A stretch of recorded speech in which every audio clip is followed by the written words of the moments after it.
കുമളിയിൽ 5 വയസ്സുകാരൻ ഷെഫീഖിനെ അതിക്രൂരമായി കൊലപ്പെടുത്താൻ ശ്രമിച്ച കേസിലെ വിധി വന്നിരിക്കുന്നു. അതിൽ പ്രോസിക്യൂഷന്റെ പ്രതികരണം.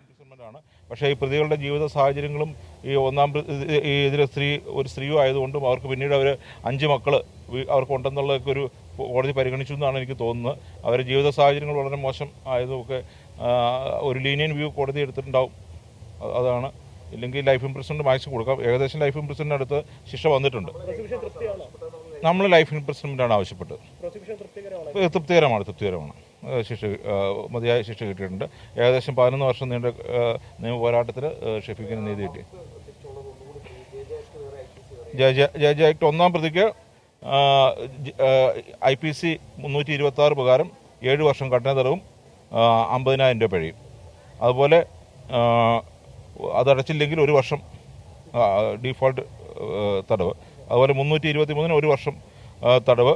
ജെ ആക്ട് 23 പ്രകാരം 1 വർഷം തടവ്.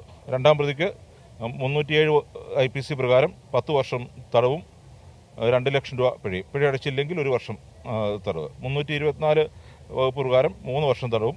323 വകുപ്പ് പ്രകാരം 1 വർഷം തടവും. ജെ ആക്ട് 23 പ്രകാരം 1 വർഷം തടവുമാണ്. കോടതിയിൽ നിരീക്ഷണങ്ങൾ ജഡ്ജ്മെന്റ് കോപ്പി പ്രിന്റ് ഇത് കിട്ടില്ല. ഇപ്പോൾ കോടതി പറഞ്ഞിട്ട് ഏതാനും മിനിറ്റുകൾ മാത്രമേ ഉള്ളൂ. ഓപ്പൺ കോടതിയിൽ പറഞ്ഞതേ ഉള്ളൂ. ജഡ്ജ്മെന്റിന്റെ വിശദാംശങ്ങൾ കിട്ടിയിട്ടില്ല. ജഡ്ജ്മെന്റ് കോപ്പി റെഡി ആയിട്ടില്ല. ഉടനെ റെഡിയായി പ്രതിക്ക് കൈമാറും. അതിനുശേഷം അതിനെക്കുറിച്ച് വിശദമായ കാര്യങ്ങൾ പറയാം. പിന്നെ പറയാനുള്ളത്, ഇത് വളരെ അത്യപൂർവമായൊരു കേസായിരുന്നു. കാരണം ഇതിന് പരിക്ക് പറ്റിയ ഇര എന്ന് പറയുന്ന ഷെഫീഖിന് കോടതിയിൽ വരാനോ തെളിവ് കൊടുക്കാനോ സാധിച്ചിട്ടില്ല. തികച്ചും സാഹചര്യ തെളിവുകളുടെയും സയൻറ്റിഫിക് എവിഡൻസിൻ്റെയും മാത്രം ബലത്തിലാണ് ഈ ശിക്ഷ വിധിച്ചിട്ടുള്ളത്. അത് ഷഫീഖ് ഇപ്പോഴത്തെ ഷഫീഖിൻ്റെ അവസ്ഥ നിങ്ങൾക്കെല്ലാം അറിയാം. മാധ്യമങ്ങൾ ഇത്രയും വലുതായി ഇതിനെ ഉയർത്തിക്കൊണ്ട് വന്നുകൊണ്ടാണ് ഈ കേസ് ഇത്ര ശ്രദ്ധാപൂർവമായ ഒരു വിധി വരാനും ഇത് നല്ലൊരു രീതിയിലേക്ക് ഈ കേസ് കൊണ്ടുപോകാനും എല്ലാവർക്കും സാധിച്ചത്. വിചാരണയിലുള്ള വെല്ലുവിളികൾ ഉണ്ടായിരുന്നു വെച്ചാൽ പല സാക്ഷികളെയും 11 വർഷം വൈകിയതുകൊണ്ട് പല സാക്ഷികളെയും കിട്ടിയില്ല. 1-2 സാക്ഷികൾ മരിച്ചുപോയി. ചില സാക്ഷികൾ കിടപ്പ് രോഗികളായിപ്പോയി. അതുകൊണ്ട് 17 സാക്ഷികളെ വിസ്തരിക്കാൻ കഴിഞ്ഞുള്ളൂ. അതിൽ ചില ആളുകളെ അവരുടെ വീട്ടിൽ ചെന്ന് പീരുമേട് മജിസ്ട്രേറ്റിൻ്റെ സാന്നിധ്യത്തിൽ വീട്ടിൽ ചെന്നായിരുന്നു വിസ്താരം പൂർത്തിയാക്കിയത്. പിന്നെ പ്രധാനപ്പെട്ട ഒരു സാക്ഷി CW3 എന്ന് പറഞ്ഞ ആൾ ആബ്സ്കോണ്ടിങ് ആണ്. എവിടെയാണെന്ന് അറിയില്ല. പോലീസുകാർ 1.5 വർഷക്കാലങ്ങൾക്ക് വേണ്ടി വളരെ നന്നായി അന്വേഷണം നടത്തി. എന്നിട്ടൊന്നും അയാളെ കിട്ടിയില്ല. മറ്റ് ഒരു ആൾ മരിച്ചുപോയി. അങ്ങനെ പ്രധാനപ്പെട്ട സാക്ഷികൾ. പിന്നെ ഇതിൽ ഷെഫീഖിൻ്റെ 2-ാം പ്രതി അനീഷയുടെ മാതാവ് വന്നിട്ട് പറഞ്ഞു കുട്ടികളെ ഉപദ്രവിക്കുന്ന അവർ കണ്ടതായി പറഞ്ഞിട്ടുണ്ട്. ഇതിനു മുമ്പ് ഈ 14-ാം തീയതി ഇൻസിഡൻറ്റ് മുമ്പായിട്ട് അനീഷയുടെ മാതാവ് എന്ന് കോടതിയിൽ മൊഴി നൽകിയിട്ടുണ്ട്. ആ മൊഴിയൊക്കെ കോടതിയുടെ വിശ്വാസത്തിലെടുത്തു. പിന്നെ ഇതിൽ ഏറ്റവും പ്രധാനപ്പെട്ടത് മെഡിക്കൽ എവിഡൻസാണ്.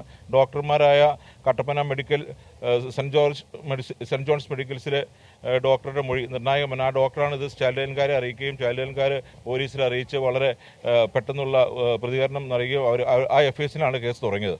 ആ കേസ് തുടങ്ങുന്ന ആദ്യകാലത്ത് ഡോക്ടർക്ക് കണ്ടതേ മനസ്സിലായി ഇത് ഒരു ഹ്യൂമൻ ഇൻഫ്ലിക്റ്റഡ് ഇഞ്ചുറീസ് ആണ്. അല്ലാതെ കുട്ടി നിലത്ത് വീണ് പരിക്ക് പറ്റിയെന്ന് പറഞ്ഞാണ് ഇവർ ഹോസ്പിറ്റലിൽ ചെല്ലുന്നത്. അങ്ങനെയല്ല.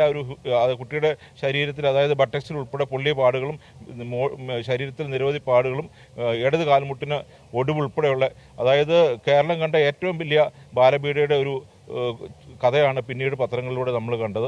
ആ കാര്യങ്ങളെല്ലാം പത്രങ്ങളിലൂടെ വെളിച്ചു വന്നതോടുകൂടിയാണ് പോലീസ് വളരെ കാര്യക്ഷമമായി കേസ് അന്വേഷിക്കുകയും ഈ പ്രതികൾക്കെതിരെ കുറ്റപത്രം കൊടുക്കുകയും ചെയ്തത്. കുഞ്ഞിനെ ഇല്ലാതാക്കുക എന്നുള്ളതാണ്. നിരന്തരമായിട്ട് ശാരീരികമായ ഉപദ്രവം ഏൽപ്പിച്ച് കുട്ടിയെ കൊലപ്പെടുത്തുക എന്നുള്ള ഉദ്ദേശത്തോടു കൂടിയാണ് ഇവർ ഇപ്രകാരം പ്രവർത്തിച്ചത്. ഈ കുട്ടിയുടെ സഹോദരനായ മറ്റൊരു കുട്ടിയെയും ഉപദ്രവിച്ചിട്ടുണ്ട് ഇവർ, ഷെഫിൻ എന്ന് പറഞ്ഞ്, ഈ കാലഘട്ടത്തിൽ തന്നെ.